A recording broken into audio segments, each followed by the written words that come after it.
Franck Ferrand raconte sur Radio Classique.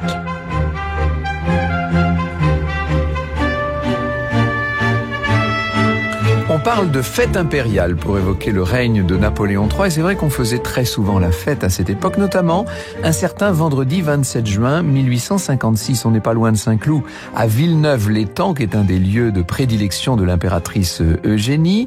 On donne là une fête champêtre et dans le début de la soirée, l'air est tiède, les premiers invités se pressent sur la pelouse, redingotes, grandes robes à crinoline. La nuit promet d'être joyeuse, il y a bien sûr un orchestre, on a prévu des feux de Bengale, des escapades sur le petit étang à bord de barques qui ont été éclairées de lampions colorés. Soudain, le regard des convives s'arrête sur une calèche. Une jeune femme d'une beauté à perdre la tête vient de descendre de cette calèche. Elle s'appelle Virginia de Castiglione. C'est une jeune Italienne qui, à peine arrivée de sa terre natale, a mis la capitale française en émoi.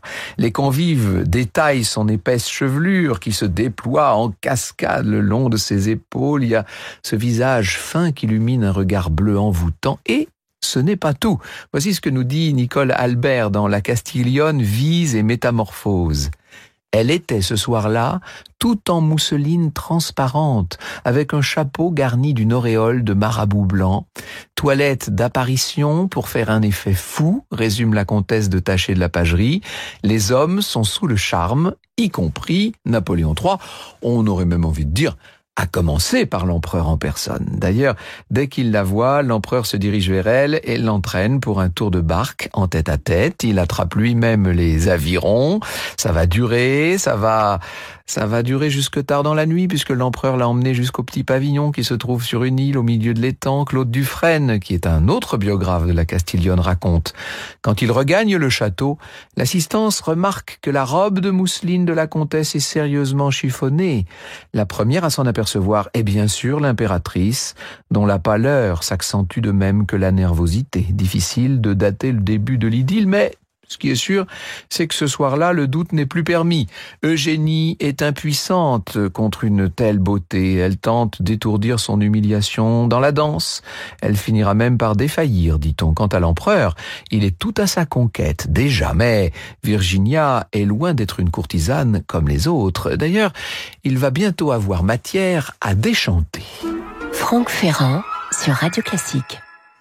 Qui est-elle, cette Virginia Oldoini, issue d'une famille d'aristocrates italiens? Eh bien, elle est née à Florence en 1837, exactement le 22 mars 1837.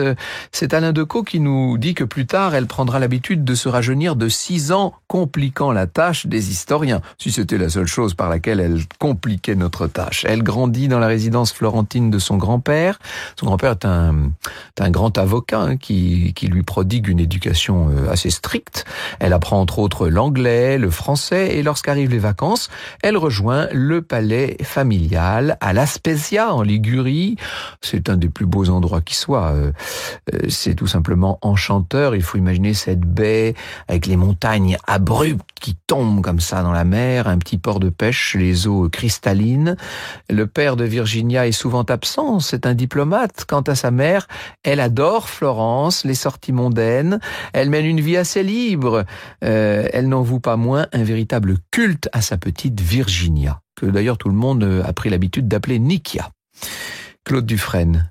Lorsque sa fille apparaît devant elle, la signora Oldoini ne peut se retenir d'exprimer sa fierté. Seigneur, merci de m'avoir permis d'engendrer ce chef-d'œuvre, s'écrie-t-elle.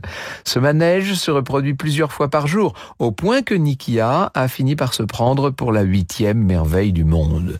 Après tout, elle a peut-être pas tout à fait tort. Au fil du temps, ses charmes vont s'épanouir, évidemment, et les hommes qui tournent autour de ses 16 ans, ne se tiennent plus lorsqu'un certain François Véracis de Castiglione vient frapper à la porte de la résidence de la Spezia.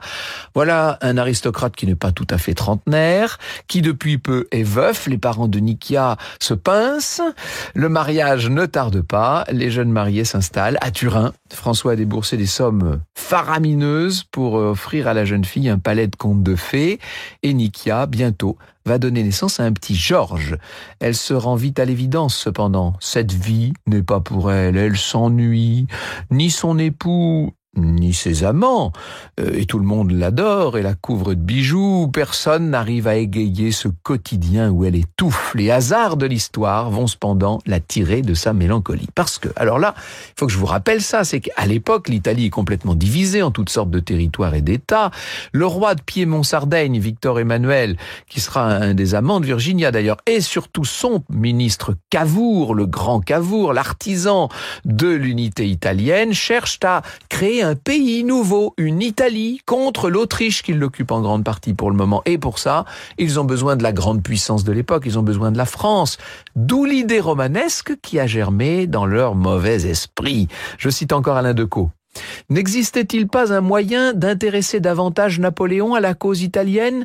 Pourquoi ne pas lui déléguer une piémontaise choisie parmi les plus belles? Leur choix, ils ne furent pas longs à le fixer. Ne possédait-on pas à Turin la plus jolie femme d'Europe? Eh oui, et Virginia n'a rien contre l'idée. Mettre Napoléon III dans son lit pour servir son pays, mais vous avouerez que c'est une aventure qui en valait bien une autre. À Gênes, bientôt, le navire sur lequel elle vient d'embarquer largue les amarres. Ce ne sont pas seulement les voiles qui se gonflent de vent, c'est aussi le cœur de Virginia qui se gonfle d'orgueil. Franck Ferrand sur Radio Classique.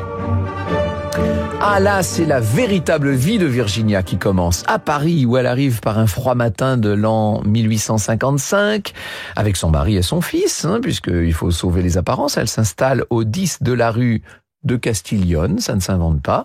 Et comme le raconte Claude Dufresne, la comtesse ravie est persuadée qu'on a baptisé la rue en son honneur. L'agent immobilier a bien du mal à la détromper. En fait, le Castiglione dont on parle, c'est une victoire de Bonaparte. Mais peu importe, quelque temps après son arrivée, Virginia, qui bout déjà d'impatience, a une première occasion de croiser l'empereur. Il faut dire que la princesse Mathilde, la très célèbre cousine de l'empereur et qui a bien connu Nicée en Italie lorsqu'elle y était exilée, la convie à une réception. Ce soir-là, Virginia est resplendissante, toujours cette chevelure, cette fois parsemée de plumes roses et qui fait sensation. Pourtant, face à l'empereur, au moment fatidique, elle perd un peu ses moyens. De quoi inspirer, dit-on, un rude commentaire à Napoléon III qui dit, en passant, « Elle est belle, mais paraît sans esprit ». Oh, c'est d'une violence, ça. Virginia s'en veut, elle a raté son coup. Mais voilà qu'une nouvelle chance se présente puisqu'elle est conviée à un bal du prince Jérôme, cette fois, au Palais Royal. Ça ressemble un peu à ce qui se passait pendant le Premier Empire. Vous savez, toute la famille impériale donne des bals et des fêtes. Cette fois, elle n'a pas le droit à l'erreur, évidemment. Et il est déjà assez tard lorsqu'elle paraît en robe blanche et or dans les jardins du Palais Royal.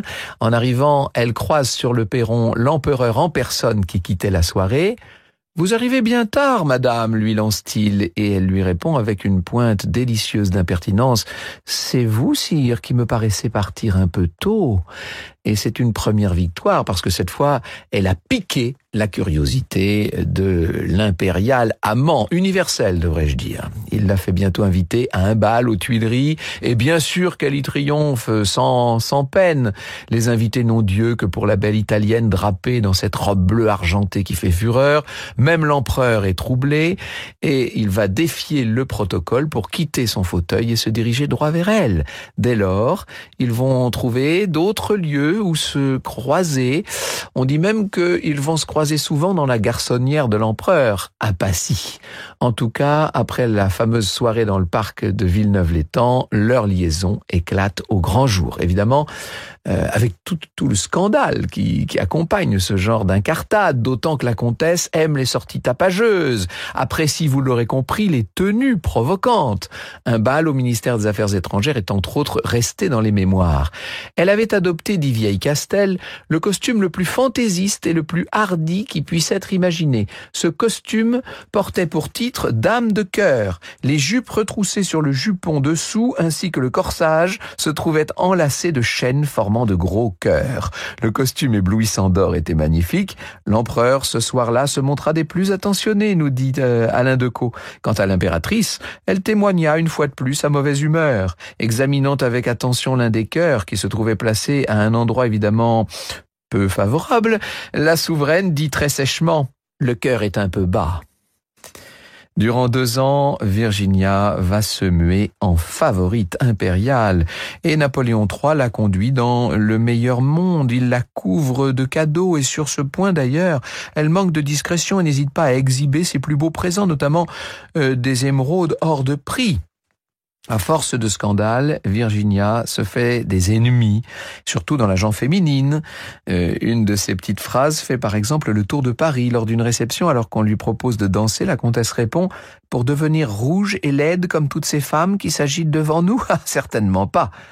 Napoléon III lui-même finit par se lasser de cette maîtresse un peu trop scandaleuse et un groupe de révolutionnaires italiens va bientôt lui fournir une occasion rêvée de l'éloigner. On est en pleine nuit, il est en train de quitter l'appartement de l'avenue Montaigne dans lequel il vient d'installer Madame de Castiglione et là, l'empereur est victime d'un attentat. 3 Italiens armés attaquent sa voiture. Le cocher, c'est vrai, a fait preuve d'un grand sang-froid, il a fouetté les chevaux, il a semé très vite les assaillants. Virginia, ai-je besoin de vous le dire, n'a rien à voir dans cette attaque, mais l'affaire a eu lieu en bas de chez elle et les agresseurs sont des compatriotes. La comtesse est donc priée de se faire oublier. Elle va se retrouver d'autant plus seule que son mari a fini par regagner l'Italie, le cœur lourd, ruiné par les folies de sa femme. Dans un premier temps, Virginia se réfugie chez des amis en Angleterre, mais elle n'oublie pas qu'on lui avait confié auprès de Napoléon III une véritable mission politique. Voici ce que nous dit à ce propos Henri Pigayen dans son dictionnaire des favorites. La mission que lui a confiée Cavour a été menée à bien. Elle a joué un rôle décisif pour l'Italie, qu'elle a informé pendant 2 ans de l'état d'esprit de Napoléon III et de la progression ou de la régression de ses projets. J'ai fait l'Italie et sauvé la papauté, écrit-elle, sans doute avec un peu d'excès. Très excessivement même, mais après tout, c'est son tempérament. Elle est comme ça, notre Virginia. Sa disgrâce est un coup de tonnerre. Sa vie de cour, sa vie d'intrigue, enfin, était une vie qui lui convenait.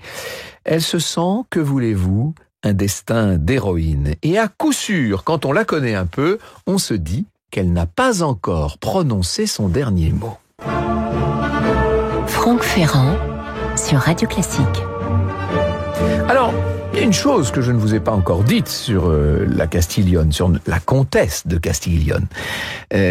Car toute cette vie de cour, ces apparitions qui ont défrayé les chroniques, Virginia en a laissé une trace. Dès les prémices de ses aventures parisiennes, la belle italienne a poussé la porte du studio photo de Pierre-Louis Pierson, qui était le photographe impérial. On est au tout début de la photographie, bien sûr, et elle lui aurait lancé « Avez-vous bien conscience de ce que Dieu accomplit pour vous en vous faisant le collaborateur de la plus belle créature qui ait existé depuis le commencement du monde. » C'est une façon de se présenter qui en vaut une autre, je vous la livre, vous en ferez ce que vous voudrez.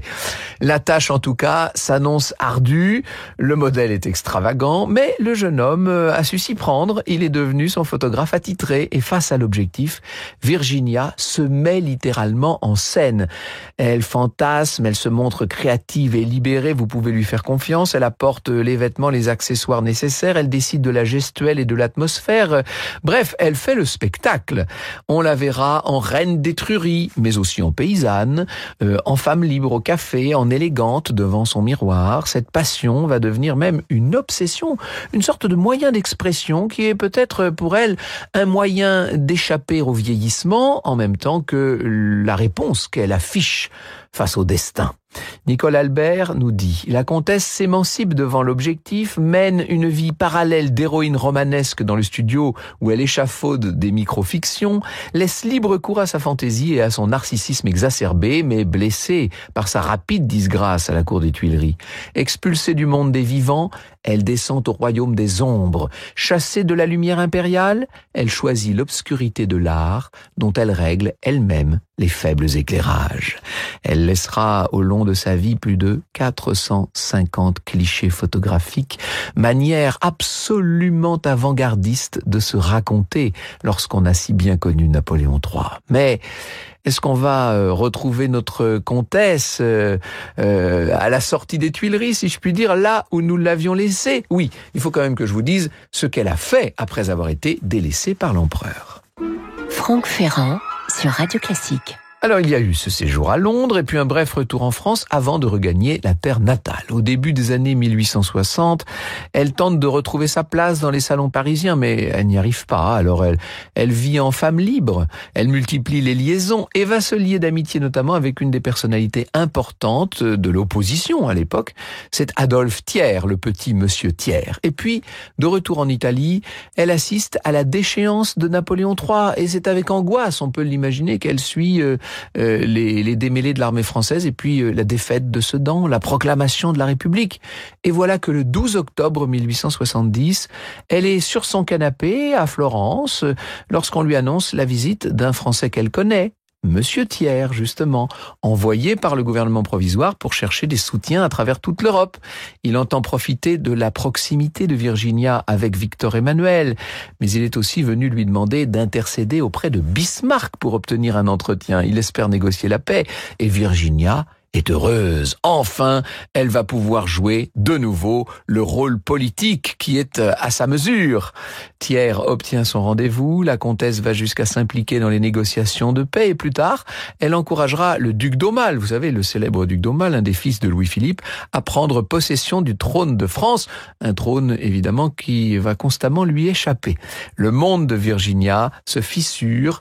Il faut dire aussi que pendant ce temps, sa beauté s'est peu à peu fanée. Elle a 45 ans, elle est retournée à Paris et déjà elle a l'air bien plus vieille que son âge. Elle décide de se tenir à l'écart du monde. Elle est aussi déprimée par la mort de son fils. Alors d'abord, elle va vivre dans un entresol de la place Vendôme, puis au-dessus d'un restaurant. Elle a voilé tous les miroirs, elle ferme volontiers les persiennes, elle repasse une dernière fois devant l'objectif de Pierson et les portraits crépusculaires de la vieille comtesse n'inspirent évidemment plus du tout l'admiration. Elle nous inspire d'autres sentiments. Elle passe ses jours allongés à écrire, à refaire l'histoire, à refaire son histoire. Elle aurait tant aimé être reconnue non pas comme dame de cœur, mais comme femme de tête. Dans la pénombre, on la voit désormais errer avec ses chiens voilés de noir, en vieux par-dessus. Elle déambule, rue de Rivoli, rue de Castiglione. Ses souvenirs l'assaillent. Au fil des mois, sa santé se dégrade. Elle prépare maintenant ses adieux. Elle veut être enterrée en silence, sans messe, sans fleurs. Elle s'éteint au mois de novembre 1899. Personne ne s'est soucié de sa dernière volonté, qui était de porter pour l'éternité la chemise de nuit de Compiègne, vestige des heures où, espionne dans le lit impérial, elle s'était sentie vivre vraiment.